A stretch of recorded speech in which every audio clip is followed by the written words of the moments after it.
Moi, très clairement, je suis venu ici pour exprimer à quel point il y avait des exemples qui étaient positifs dans l'aérien qu'on pouvait transposer aux autres secteurs, au transport terrestre, mais aussi lier des ponts.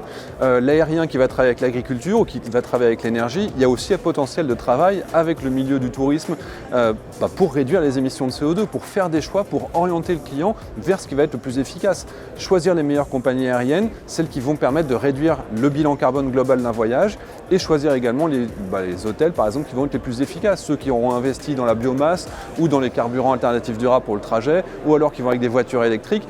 Tout ça, il y a vraiment un potentiel qui me semble énorme et aujourd'hui qui est inexploité. Et ce qui est en train d'arriver dans l'aérien, les avions électriques qui sont en train d'être certifiés pour moins de 20 sièges pour l'instant, mais ça va grossir petit à petit. Le tourisme qui va être par exemple avec des petits drones taxis qui vont être 100% électriques également. Il y a vraiment un potentiel dans le loisir et dans l'aérien, et je pense qu'il y a vraiment un travail qui peut se faire en commun, et c'est ce qu'on vient de voir avec les interventions précédentes.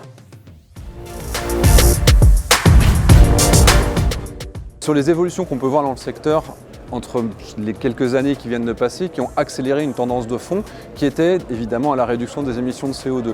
Il y avait des engagements dans l'aérien qui avaient été pris en 2008 pour réussir à diviser par 2 les émissions de CO2 en 2050 par rapport à leur niveau de 2005. Aujourd'hui, l'objectif, il n'est plus de diviser par 2, il est d'atteindre la neutralité carbone, c'est-à-dire 0 émission de CO2 en 2050. Ça veut dire des engagements qui sont colossaux, plus de 1500 milliards de dollars d'investissement qui sont prévus dans les 20 prochaines années pour renouveler la flotte. L'accélération vers les programmes, si on regarde les avions à hydrogène, avant on en parlait pour 2045, maintenant c'est 2035. Et cette prise de conscience qui existait déjà dans l'aérien, il lui manquait juste les fonds pour pouvoir se transformer. Donc il y a une exigence de la part du public qui n'était pas réellement conscient de tous ces problèmes-là. On voyait l'arrivée du flight shaming, donc les gens qui commencent à éviter l'avion. Mais on est en train d'apporter des solutions qui sont techniques, qui permettent d'avoir une croissance du trafic et une décroissance des émissions de CO2. On a la compagnie nationale française, pour ne citer qu'elle, qui a réussi dans les dernières années à faire plus 30% de trafic et moins 10% d'émissions de CO2. Alors certes, on pouvait réduire les émissions de CO2 facilement en réduisant la consommation de carburant, donc ça rapporte à la compagnie, tout le monde l'a fait, mais il y a aussi des bonnes pratiques qui coûtent de l'argent. Et ça, toutes les compagnies ne sont pas capables de le faire. Installer du retrofitting no inlet, mettre des tablettes dans le cockpit pour être plus léger, changer les sièges, ça veut dire qu'on gagne des tonnes sur l'avion et donc on va réduire ses émissions de CO2, changer les moteurs, mettre des nouveaux logiciels dans le cockpit.